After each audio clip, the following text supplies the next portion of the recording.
Spice, you can't go. You can't go off of what your grandmama and auntie said because now you're stepping out of bounds. Let me say it first. Gangster Chronicles, this is not your average show.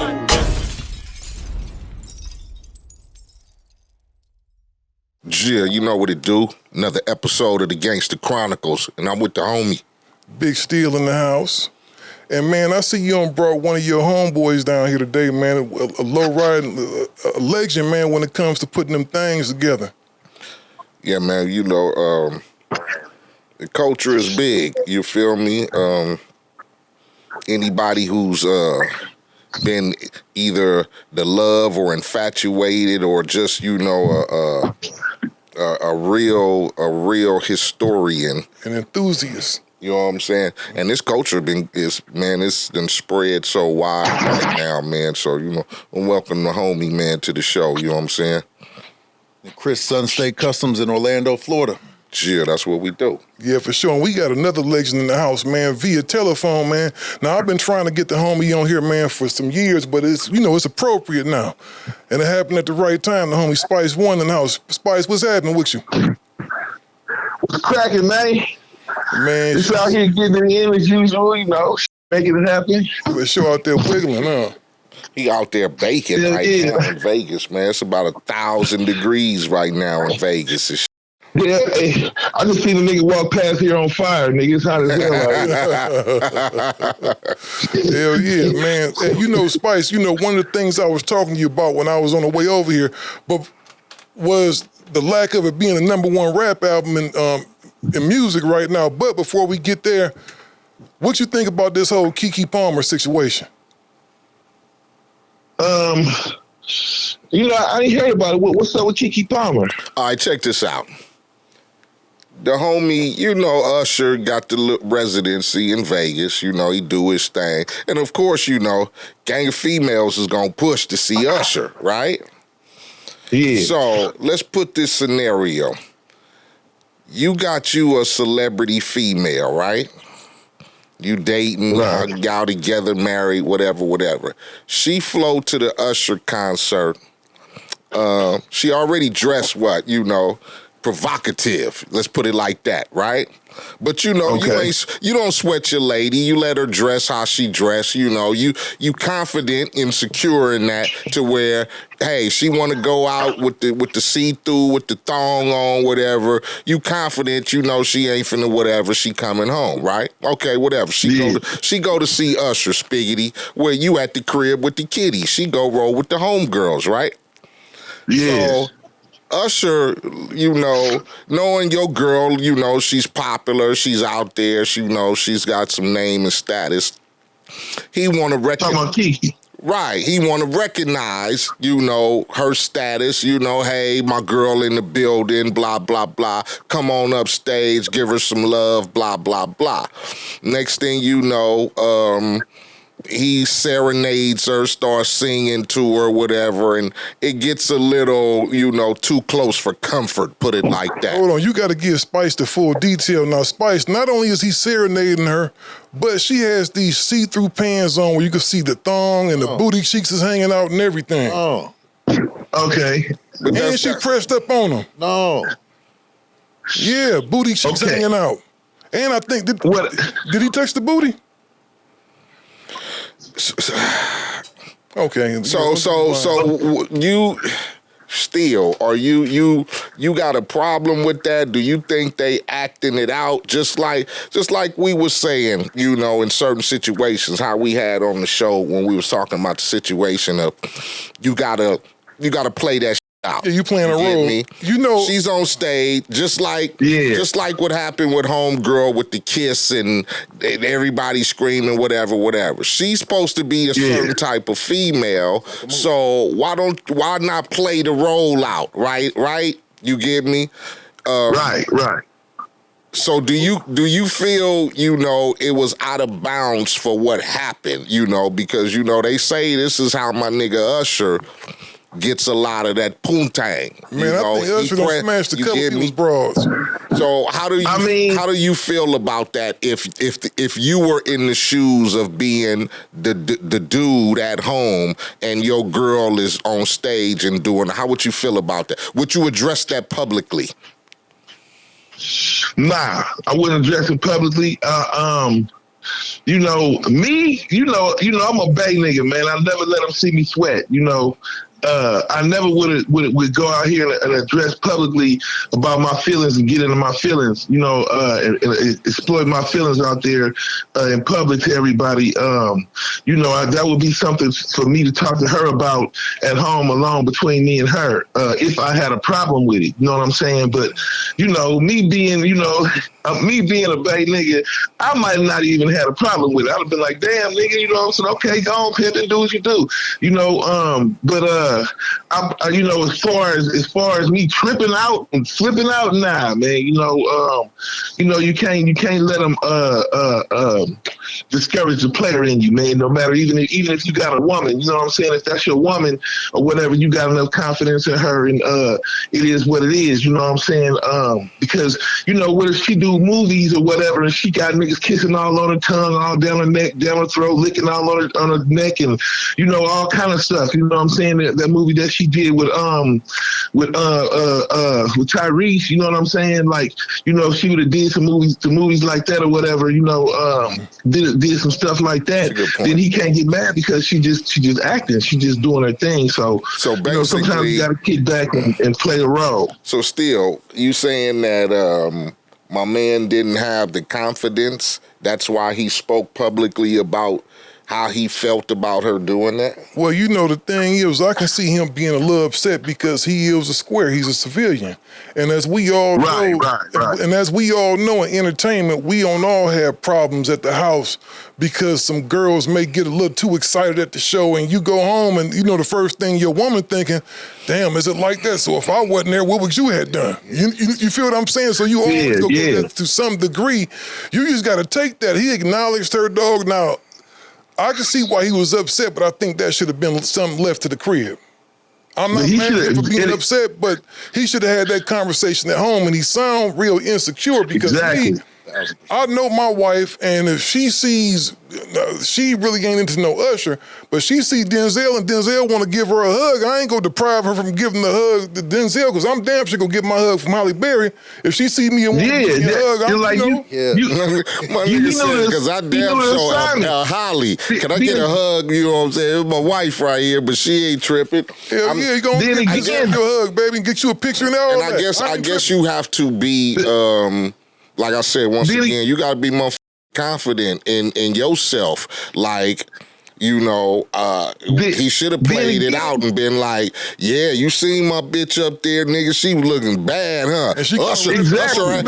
Usher had to break down and sing to my bitch because she looked so motherfucking good, nigga. You saw that ass, nigga. Yeah, you saw that. You got to play out, man. Nigga, so like my nigga say. I'm in a grocery store. I see some niggas looking at my girl ass. I walk over there with the niggas and look at my girl ass with them. And they be like, yeah, she got ass on my nigga, yeah. You gotta be confident because women nowadays, they like to express. You know what I'm saying? How many times you done went to the club? How many times you done went to the club and you see, a woman with kids at home and a man and whatever, nigga, they half naked most of the time. And it's not even an age limit now. You catch them up from 25 to 45, half naked and confident in that dress. So you got to be, as the man, you got to be confident to know, well, she ain't finna do shit. You know what I'm saying? She look good. She want to show off some shit. You know what I'm saying? I guess you got to take the same way. I'm saying, then again, did he know the assignment? Did he know what he was signing up for? You know what I'm saying? Like, when he got into the relationship, did he understand who he was with, or what he was dealing, what he was going to have to deal with, because a lot of people don't understand that. You know what I'm saying? They think they understand it, but they don't. You know what I'm saying? Until something really happened like that. You know what I'm saying? Yeah, you know what though, Chico? I'm gonna tell you this. Whatever he did, he probably don't push her right into that nigga's arms. Usher probably hitting her, yeah, baby. You know he tripping, and she gonna be gone. She gonna be mad. All he did was open up the door for that. What do my boy Will Smith's wife call it? An entanglement. Entanglement. I wouldn't even put it like that. Like I said, she wanna. I don't know. Like I said, she wanna play the part out. You get me? What female in her position? I don't give a. You know, I'm an actress. People know me worldwide. You know, I'm not gonna get up here and be like, hold up. You know, I got my man at home and whatever. I'm gonna play that part out. Oh, nigga, you singing to me? I'm gonna get the hugging on the nigga, rocking and doing all kind of. Cause you gotta play, you in the public eye, man. You get me? So that's you have to be able to be accepted by a lot of motherfucking people and shit. And like you say, my nigga at home, he probably, you know, ordinary nigga. You know what I'm saying? I'm just like you. I don't know if he knew. You knew she was. You knew her status was climbing, or she was gonna get to somewhere. She's an actress. She's in. You know, the climb is. But you know, I guess a lot of motherfuckers fall when you can't handle that ladder climb. You get me? Especially when it's the other motherfucker. You get me? Well, what it is, he's an RN too. You know, he's an RN. Right. A regular nigga. Right. My nigga said he's an RN. He's a regular nigga. This nigga like, I'm finna say this nigga at the hospital helping people. You need to be good. You supposed to be straight. My nigga said he's the OG RN.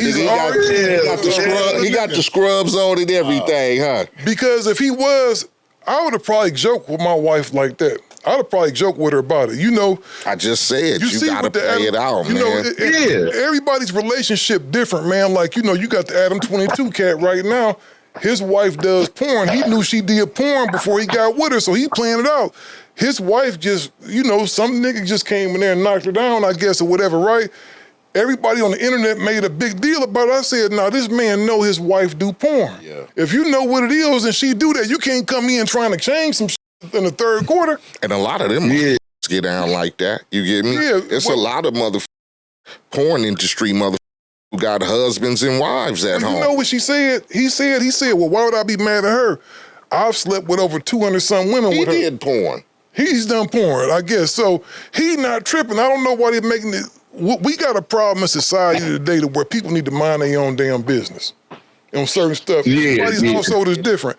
I know me personally, I would never be sharing my wife with no other man. I just wouldn't do it. That's not my thing. I mean, just like you said, with social media and the internet and people having so much access to your life now, and this is for people who put their personal lives on social media. I mean, you give mother the open opinion to voice what they want to say. You get me? And then people pick and choose what the they want to be in uproars about. You know what I'm saying? Because it could be a situation where motherfuckers look at and be like, oh, well. And then you can turn a situation like this, you get me? And it's all over the internet because homeboy expressed how he felt about his wife on stage with Usher. Because he might like be you insecure, said, though, because he ain't stroking it right or something. You know, he's probably thinking about, like, he's not as strong as he's you. doing something right because he married, right? They got kids, right? But you know, he insecure about something because I know I wouldn't be worried about nigga. But like, you know what I'm saying? I wouldn't even trip. Who knows? You know, like I said, he's a. You know what? Hey, go ahead. Me, I would say, like, I would. This is how I would tell everybody if I was him. I'd be like, nigga, she know damn well how I slang this dick, nigga. She know how I get down. She ain't gonna fuck with no other nigga. Ain't no other nigga gonna pick her down like that, nigga. I knocked that nigga. I had a bitch screaming. I have her crying. I have her ready to pass out, nigga. Ain't no nigga just finna get down like that. Not in no one night. Well, you know what I'm saying? You gotta be confident in yourself that, hey, when your woman go out half naked, you knocking it down, nigga. You know you knocking the lining out. Shit. If you confident knowing that, you know, when my woman go out, you know, half naked, or, you know, even in the fact when y'all go to the grocery store or whatever, if you got that confidence, that you ain't tripping off of nothing. It's only insecure people, and that goes for both sides, that cause problems. And if he really felt that way, he should have just beat the brakes off the pussy before she left. But that ain't gonna stop her. That pussy so when she even got to the spot.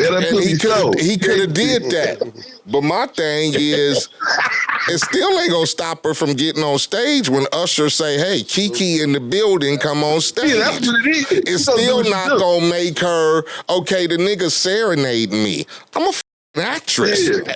Point. That's a good right? look for her, and it got the internet talking. I get promotion. I'm up here with Usher in a million years. You get me? Right. 10 years ago, I wouldn't have thought I was gonna be on stage getting serenaded by Usher. But you know what I'm saying? My status is where I'm being accepted by a lot of motherfucking people. So for the fact that I'm in here with all these motherfuckers, and it's probably other celebrities in the building too, but he wants me to come on stage, and you know he gonna do his little thing. Come on, we all playing a motherfucking part here. You can't you trip, get though. me? Like, I look at it And like not this. that I'm trying to with her, but it's a gang of other motherfuckers. You know how bitches, they love that shit. So I'm gonna get up here and I'm gonna sing to a Man, croon. for all I'm a croon a motherfucker right quick. That's gonna give me 50 other pussies backstage. Not be her, but Hey, nigga, you know what we do? We do it different though. We might not serenade the broad. I might serenade the police.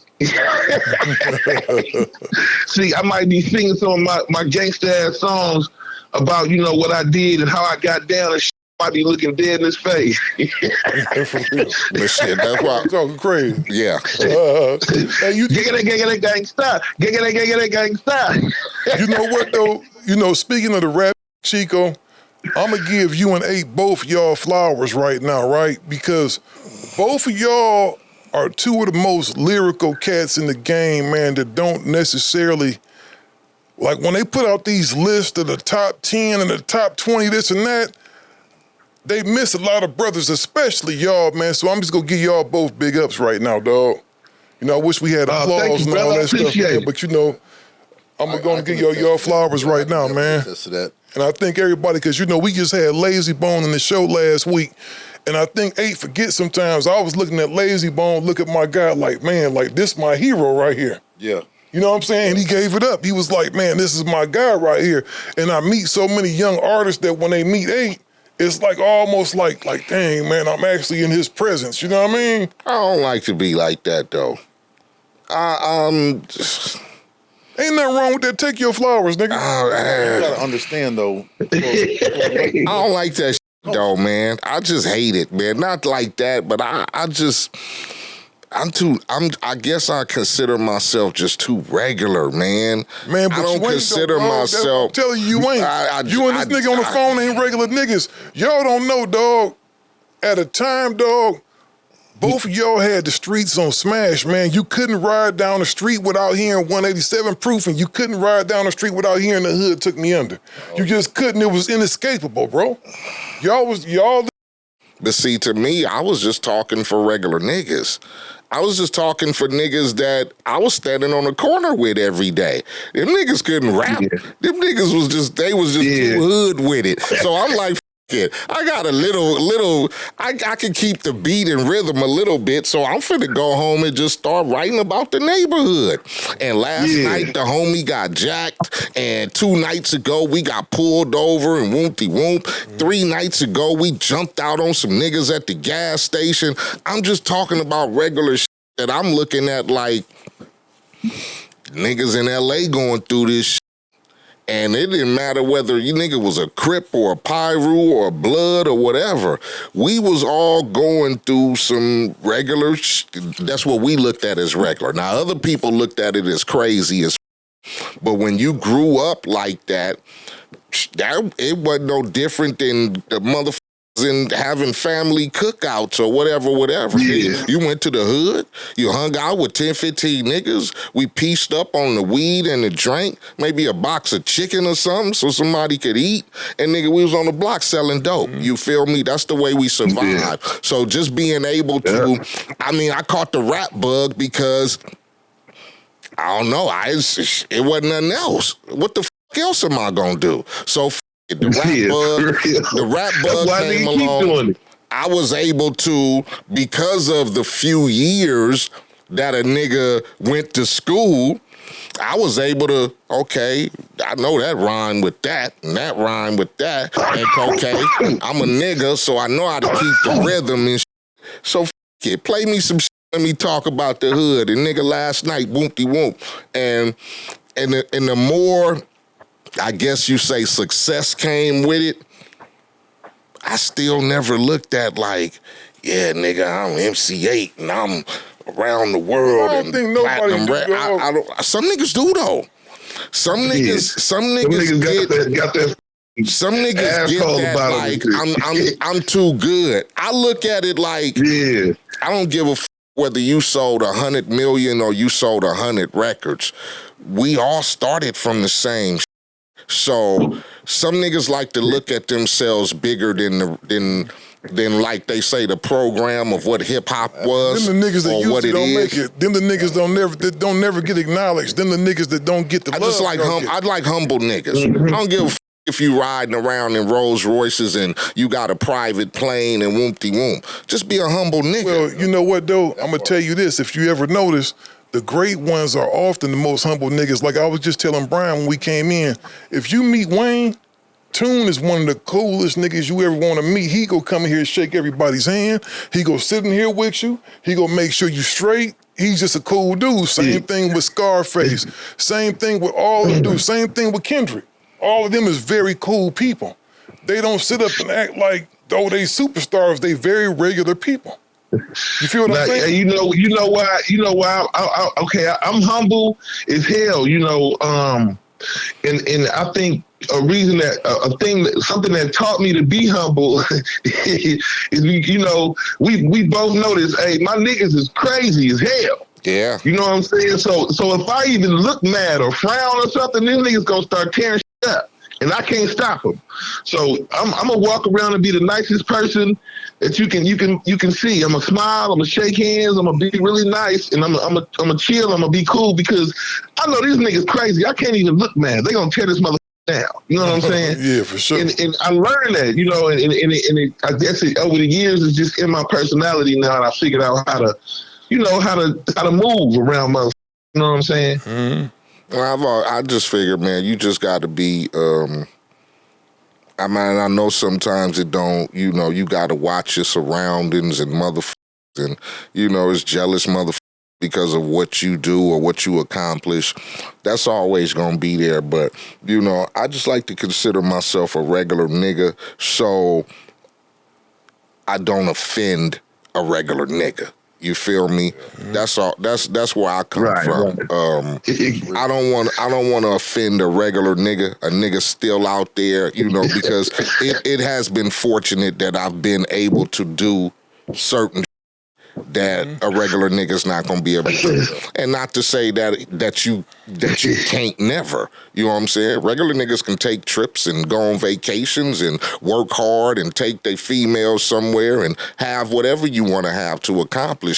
But, there's things that I've done that a motherfucker will be able to say, oh, you ain't gonna never be able to do that. Or you ain't gonna never be able to do that. But still, I don't like to floss that or flaunt that or my accomplishments are just as yours as if you working a 9 to 5 every day. You get a bonus check or a motherfucker, buying my house or nigga, I just made it home today. You feel me? That's why I want to fit in with the regular nigga. So I guess that's why I try to stay, I don't security guard it up and, move with a pack. And, nigga, you catch me, nigga, I'm with one nigga. You know what I'm saying? You know what I want to ask you? I want to ask you this, Spice, because Eiht has been very open about it. When you first got your deal, man, right, you were signed to Jive, right? Were you on the independent label at first? I was on the independent label, Triad Records at first. I think, and that was like the first maybe half a year of 1990. So y'all kind of came in the same way, both through independent labels that got picked up by a major situation, right?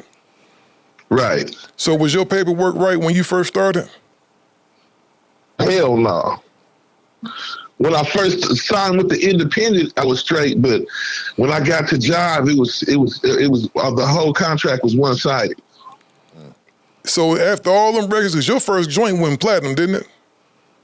Yeah, we did like 900,000, and I'm pretty sure after that it went platinum by then. You know what I'm saying? Okay, so despite the fact that y'all both came in selling a gang of records, didn't nobody ever come to you at some point and say, "Hey, man, we need to keep him happy. Let's renegotiate his contract or rewrite his contract to make it a little bit more lucrative on his end"? That never happened. Hell no, man. So basically, Spiggity. So basically, you got the whole time you were signed to Jive. The whole time I was on the label. The whole time. I even brought them E40, and then I asked them to see if they would renegotiate, and they still wouldn't renegotiate. So you bought them E40? I brought 40 up. I told my manager, Chaz, to go get 40 a deal up there at Jive after I took 40 on tour with me and Scarface and Aaliyah and R. Kelly and High Five. No, not High Five. From Houston. It was it the R&B group that was signed to Luke Records? Yeah, it was H-Town, yeah. H-Town, yeah. And we went to Grambling State University. I had Roger's tour bus. 40 had his own tour bus. We went on tour. I gave 40 like 10 minutes of my show, every show I did, and we got back home. And I told him to go get told Chaz to go get him a deal up there at Jive. Now 40 might have been working on some other stuff with Jive that I didn't know about, but I know what I did. You know what I'm saying? So, and once I did that, they still didn't want to renegotiate. So who got you? Know who got you your deal at Jive? 187 Proof was just out there, rocket, out there on the remember the box? Yeah, The box, we was all bumping 187 Proof when you first. Yeah, it was the #1 video on the box, and then here come Jive. They called Pizzo. You know Pizzo 8? Right. Remember he used to DJ for 40 and Short. Uh-huh. So Barry Wise called Pizzo. And I was sitting over there at the time, and I heard he put Barry Wise on a loudspeaker, and Barry Wise was like, "Where's Spice One at?" And Pizzo looked at me and put his finger over his lips and said, "Man, don't say, you know what I'm saying? Just wait." And I got my lawyers and together, whatever, and they even said they was like they ill-advised me not to sign the contract. I made certain provisions on there that would make it semi cool, but the contract was not cool at all. The record labels back then would take a poverty-stricken ass nigga broke from doing, trying to get it and give him 30, 40,000. Back then, you think 30, 40,000 some real money. You know what I'm saying? And you don't sign any thing. I used to sell dope on the street nobody ever heard of, in a city nobody ever heard of. I didn't think I was gonna be nothing, man. And now to this day, today I can go to Japan and pack the house. You know what I'm saying? Mm-hmm. But I didn't think I was gonna be. And they knew I didn't think I was gonna be. And they knew I was poverty stricken. I didn't have, we was living in a condominium, a condo, and me and my sister and my mom and my step pops paying the bills there. Robbing Peter to pay Paul, and the mother electricity get cut off. I'm walking to school with holes in my mother tennis shoes. When it rained, I get home with wet socks. You know what I'm saying? I was a broke ass nigga. You know what I'm saying? The hip hop game saved me. So when and I was trying to get up out of there. And of course, I'm gonna sign a contract with a major deal. I don't give a what the contract say. Exactly. You know what I'm saying? You gonna sign that Nigga, I'm walking around with holes in my shoes, not my socks. My shoes, nigga, my socks is wet.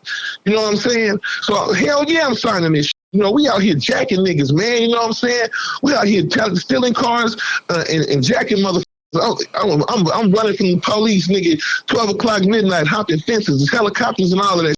Nigga, we out there getting down out there in the town. You know what I'm saying? And the game just saved me. You know what I'm saying? So, yeah, I was going to sign a contract. Whatever the contract said, get me the out of this shit. If it's going to get me enough money to get me the out of here, where I can go buy me an apartment or a house somewhere else and get out of this shit, and then give me the goddamn contract. Let me sign it. Did you have a middleman?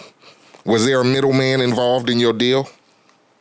The only middleman was Chaz, which no, he wasn't even involved in a deal. I had a manager I had at the time was his name was John Krashner, and I fired him because he up the role in Menace Society. He didn't stay in contact with the Hughes Brothers and for me to get the O-Dog role. You know what I'm saying? So hold on, Spice One was supposed to play O-Dog? Yeah, he had called back. But you know what though, man? The crazy part about that is though, man,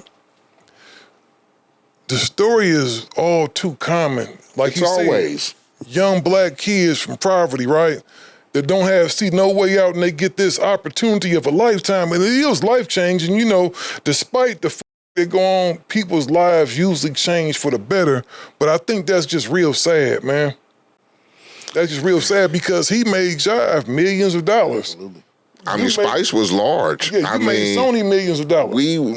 He was my partner in crime. Me and Spice hooked up kind of early in our careers, but like you said, it was the same story, you know. And I'd be like, my record's doing like 700,000-800,000. They cracking the gold mark, whatever. Spice shit was cracking platinum, and I'm like, how come? I'm like, how we still? Because you looking at platinum niggas like Cube and, you know, Public Enemy and LL, and them niggas was on another level. So for me to see a nigga who had like 2 and 3 platinum records, and nigga, me and him still sitting up like, what's up, my nigga? I'm like, how come you ain't up there? Like, you supposed to be up there. Like, I get where I'm at. Absolutely. Nigga, I'm riding the gold surfboard. Yep. Nigga, you up there. You skating on the platinums, and you still sitting right here with me. What's going on?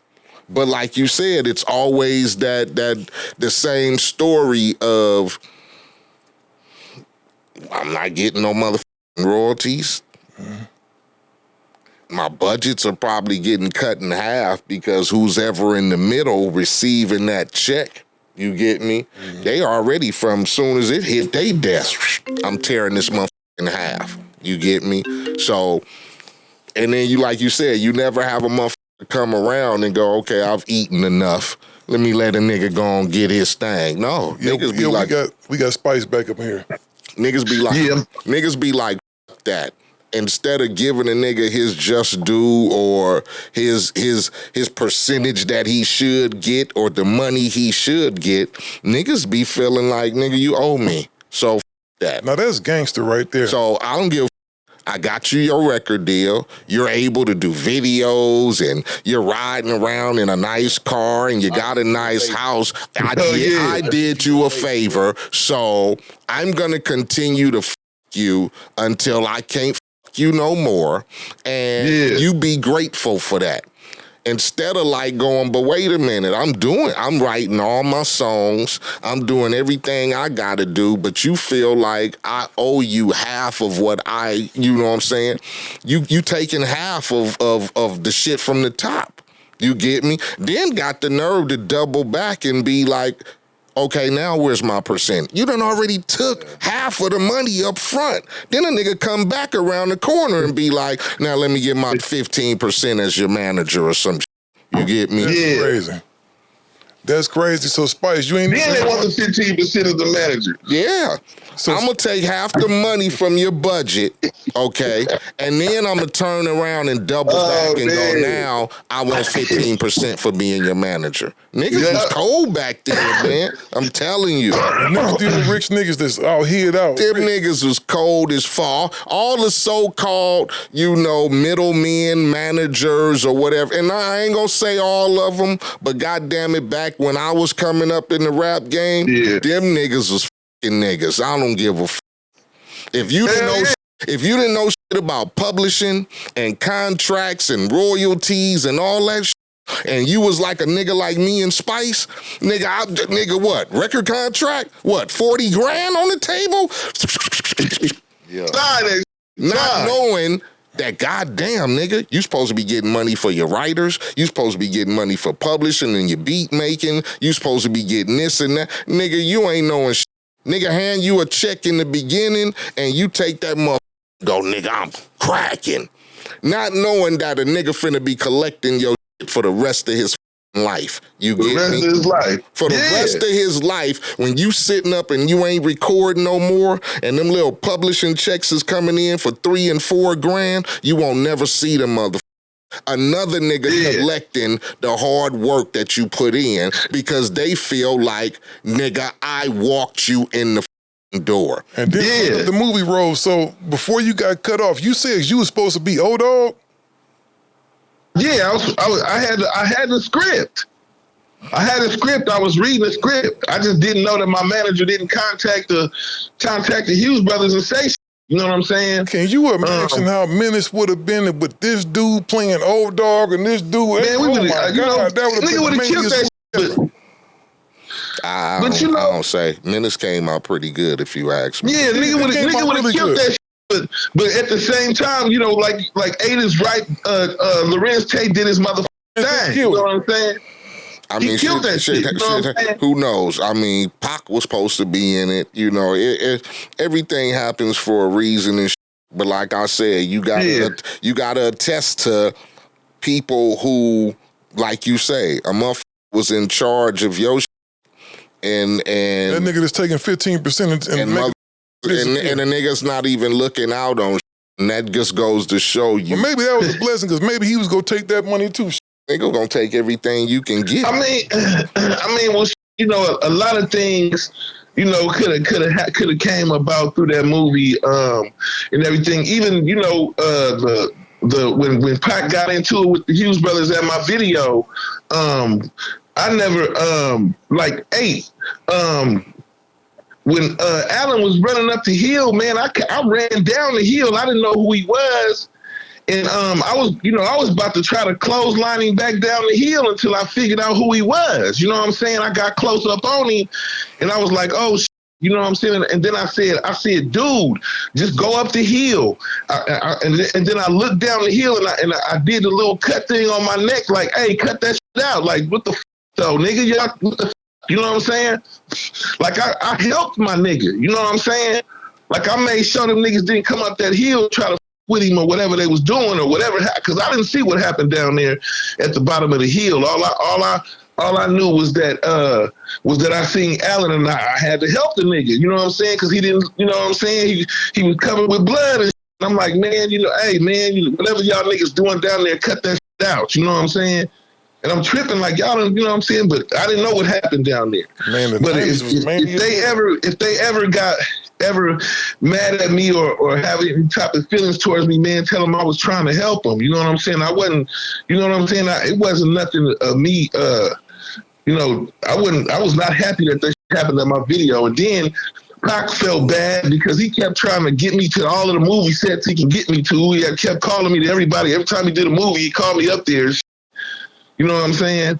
And I'm like, man, but at the same time, I really wanted to play that role. And,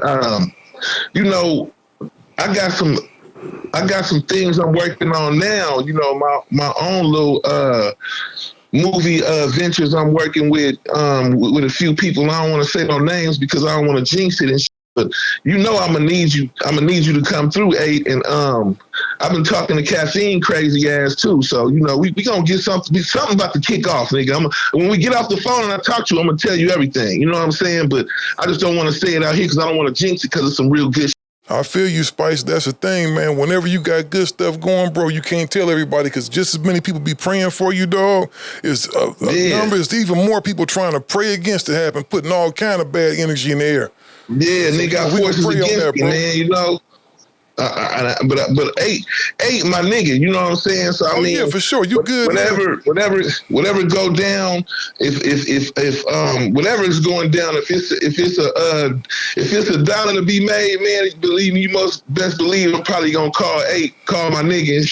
And be like, nigga, some money on the line, nigga. Let's get it. Hey, let me ask you this, Spice, because I know Pac was your man. You and him ran real tough.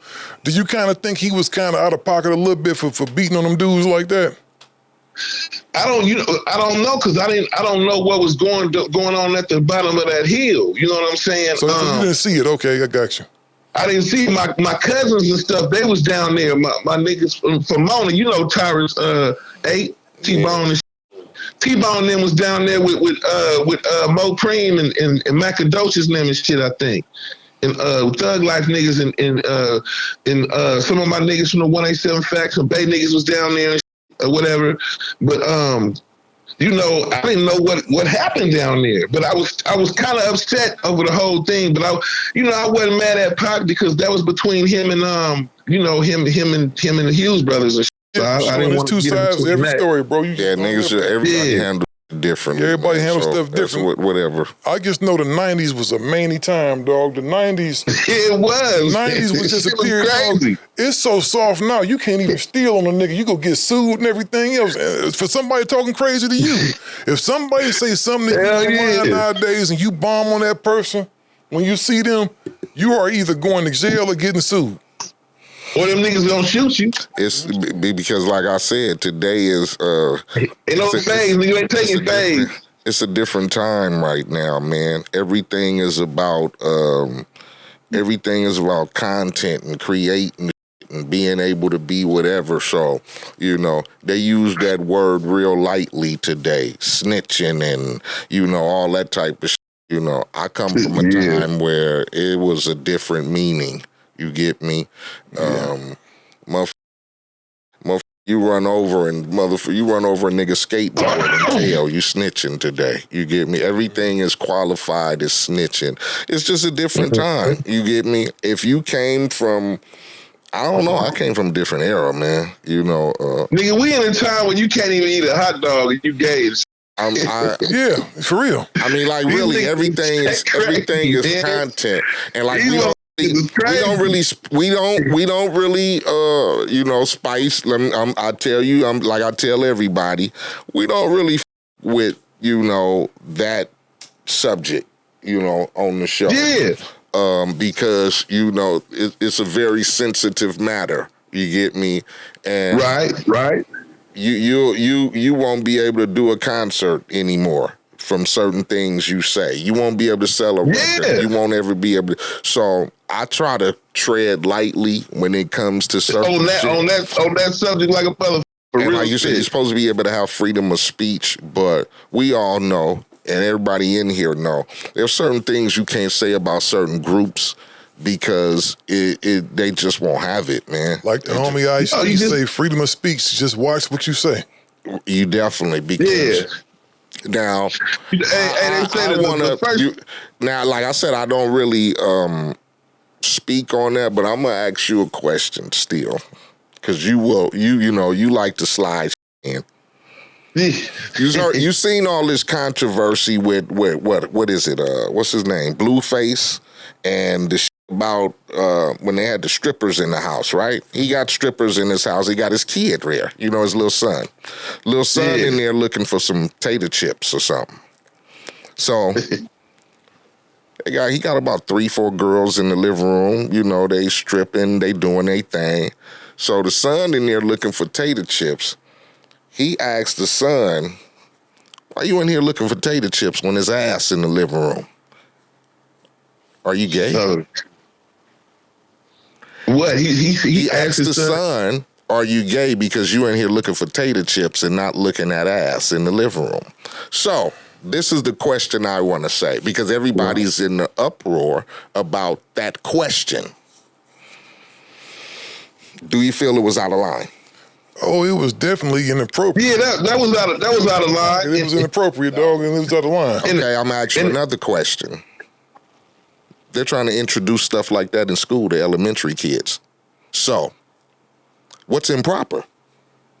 Would you like your kid being taught that in school, or do you feel he's asking a question because right now at this age, do you have to question your kid about his sexuality because of what's going on? You see it everywhere, right? So it's all is on it TV, wrong everything. to ask your child, is he of a different sex nature, when you know they're openly, it's open? So what is your answer to that? What do you think about that? You asking me? I'm asking all of y'all. Well, you know what I think, man? I think we living in real perilous times right now, bro, because I think we asking questions to kids like, you think about it, in some cases, these kids are as young as 6 and 7 years old. What do they know about that outside of going? All they want to do is go to school and play with their friends. They want to go to school, play with their friends, go outside, play football, get dirty, same stuff we was doing. So you introducing stuff, man, I almost think it's almost like an introduction to stuff. I think people are being programmed right now more than they ever are, because, see, what they're slowly doing is taking the rights from the parents, right? To where if your child comes home and decides that they want to go if Tom decides he wants to become Tamantha, you're supposed to let that happen and not have no say-so about it, or they can come and take him out your house. I just want to clarify that we have nothing against. Oh, nothing at all. Lesbians or gay people. I'm gonna say right now. Okay, but I just want to clarify that so people don't think that we're one-sided. But I'm just playing devil's advocate because, again, you see protests happening at schools where they're trying to introduce textbooks or literature that basically be who you want to be as a child. The rainbow here and the two kids in the book, whatever they're pushing. Oh, and here's the So wait, is it wrong because that's going on for you to go, son, are you gay? But how is he presenting? Is he presenting it? He's presenting because it's everywhere. It's everywhere. It's on commercials when you watch TV. It's on bus benches. It's in every culture, right?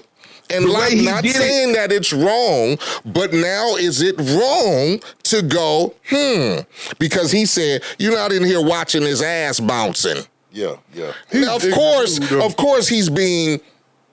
You know what I'm saying? He's doing it for content, okay? Of course. Right. But as a regular motherfucker, would you feel that you would have to question your child because of what is going on right now in that type of situation? I think you definitely have to talk to your child, though, to let them know that, hey, in this household, this is how we do things. You know what I mean? And do they feel it's wrong for you to question your child? Listen, because you're supposed to let him do what he want to do. You're supposed to accept his choice, right? I'm tell you, so is it wrong to ask him? I'm gonna tell you like what your grandmama said, what your auntie said, you can't go off of what your grandmama and auntie said. Let me say it first. For them to know that, they had to see it somewhere. They had to see it somewhere. They had to learn it. They had to see it somewhere for them to even know that. If they don't, you don't know what you don't see. I personally don't think that you can be born and be that way. That's your opinion. But see, we don't want to go off of that. We don't want to go to the opinion of, we don't want to focus on if you're born or not. That's not what we're going off. I'm just saying as a parent, as a parent, you got a kid going to school. They're 6, 7. You could be sitting up right now watching regular TV with your child, and you'll see 2 women engaged. You'll see 2 men engaged, and your kid is sitting there. So, is it wrong for you to ask your kid that question? I think you definitely better talk to your kids about it. It's wrong, but it's you're not wrong for asking them. But the way that Blueface, so the way he presented right. the question to his child was wrong. I have a son. He was supposed to do that in private. But like I said, this is the world of content creation, and this is the world of Instagram and internet and social media, and everything is a joke and nothing is taken seriously. So we get that. But on a different serious note, would you feel that would be a question that you would have to present to your child? Or do you even present that? In a I wouldn't even bring the question up. Different manner, different time. I wouldn't even bring the question up unless I seen something that was really, So different question, different time still? Yes. Ryan, same thing? Different question, different time? You got to take him somewhere and do that what private. If the time is your child? Because the kid coming home with a school book. You get me? Well, I think... What do you do? What do you do? I think you stand on your morals and principles. See, the thing is we can't get done this. The thing we can't do, and the thing I'm not going to do, is I'm never going to sacrifice my integrity just because the rest of the world is going goofy. Yeah. You feel what I'm saying? I'm never going to do that. Now, people, I'm respectful of all people, man. I don't have no problem with what people decide to do. I'm all about choice, right? But the moment you start really subliminally programming children, because that's what they're doing. They're programming these kids in the school today. They're really programming them. And if you're not careful, I wouldn't care what I had to do. If I still had little kids, my kids wouldn't be going to no public schools. They just wouldn't be going to public schools. If I had little kids there, if I had grandchildren right now, and even if my kids couldn't afford it, my grandkids would be going to a private school. Because you have to, at some point, you got to put your foot down and say, hold on, enough of this. The bullshit is bullshit. This bullshit is going on right now. Like, I saw some shit right now where they said that the doctors can no longer tell a woman they have a vagina. It's called a bonus hole. Now, what the is going on? Wow. It's a bonus hole. It's a bonus hole now. So now, and it's like one of them things. You don't call it a no more. You call that mother that hole, that third hole. That bonus hole, baby. Yeah, that tray. Brian, my nigga say, hey, baby, what's cracking? Let me get some of that bonus hole tonight. You get that bonus hole, baby. Let me give you a scenario. It's like my son right now. You talk about the private school. So my son is 4. We put him in a private school, a language school, so he could learn all the different languages and everything. Mm-hmm. This particular year, he's one of 2, maybe 3 boys in a class of about 10, 11 girls. Mm. So you fall back into that same kind of a scenario that now he's around majority girls now. And that was a serious concern, even with his mom, like, are y'all going to bring more girls or more boys into this class? It's a real type of thing. You put him in this type of scenario, he's going to learn in that manner. Mm-hmm. It just is what it is. Yeah. He's around that every single day. That's what he going to see. He going to do what he see. Mm-hmm. So, the private school aspect of it, you're still going to run into it, but in an indirect way, if that makes sense. Yeah, or either I would homeschool mine, because I'm being real with you, dog. It's just certain stuff that you got to put your foot down, because before I'm anything else, I'm a man of God. They don't teach that in the Muslim schools. And I live on certain principles. And not saying I'm super religious. Right. I don't push religion on nobody, but I'm a man of God and I believe certain things. Can't nobody stop me. But yet at the same token, I believe that people have a right to choice, right? When they're mature enough to understand what it is they get into. Now, anytime you're talking to somebody, to me under 15, dog, about that stuff right there, you kind of out of pocket, because what are you talking to kids in kindergarten about that for? Yeah. It's just like they just did the stuff with the Muppets. They turned the homeboy Gonzo to where he turned into a girl to go to the thing. But my thing is this: if y'all doing that on them adult shows, I don't care. But this is something that's catered towards to children. So why are y'all doing it on this show right now? Yeah, so when I'm just tripping. They take the Bible and they take God out of school, but then they allow that. When it was introduced to us, in the late '80s, early '90s, I was in middle school, and I was in 6th grade, and they had a program, and we really didn't talk about nothing until that time. But when we got to 6th, 7th grade, there was a program specifically, and it was called SFA, it was Skills for Adolescents. And in that class, they was raw and uncut in that class because the neighborhood that we lived in, you was dealing with real life. You was dealing with real STDs, and them ladies will tell you, like there was a lady that would come in there and she would say, this is what this disease is. This is what you get. This is what happens. So we didn't never talk about none of that stuff until I was like in 6th, 7th grade. But when it was coming from the neighborhood that we came from, it was all and uncut. So I mean, I got introduced to sex education in school and stuff like that. But me growing up, I was never introduced to, you get me? That just wasn't something that the old school grandparents and they didn't talk about. Now you knew. Nobody really. You knew. They didn't. Because let's face it, you knew somebody who was gay. Yeah. Mm-hmm. You didn't talk about it. They did their thing. If they came over at a family function or I got a cousin that's gay. Like I said, it was nothing major. That's when you get down. But I wasn't taught that. You get me? I didn't turn on Saturday morning cartoons, and I didn't see two men riding on a bike together. They're programming people. I didn't. You get me? I didn't go to school and have to open my book and learn about somebody who was gay in their profession. If they did a job, they just did a job. And I'm gonna tell you, they didn't want to speak on this person was the first gay person who did this. I'm surprised they didn't do that. I'm surprised you don't push this into this conversation. No, it's just because I just wanted to ask the question because it has something to do with the children. Yeah. And you see a lot of, now you see a lot of tug of war. Like, it wasn't, like, it's no big deal when it's an adulthood. You get me? Mm-hmm. We have no problem. But I just say, like, when and it's really about the standards of what people feel is, oh, that's fucked up, but that's not fucked up. Yeah.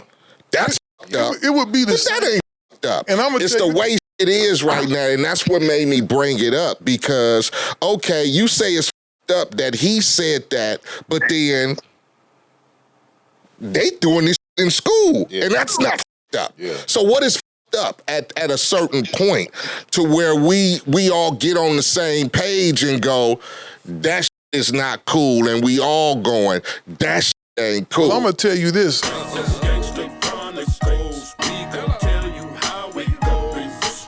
If I lie, my nose will grow like Pinocchio. We gon' tell you the truth and nothing but the truth. Gangster Chronicles, this is not your average show.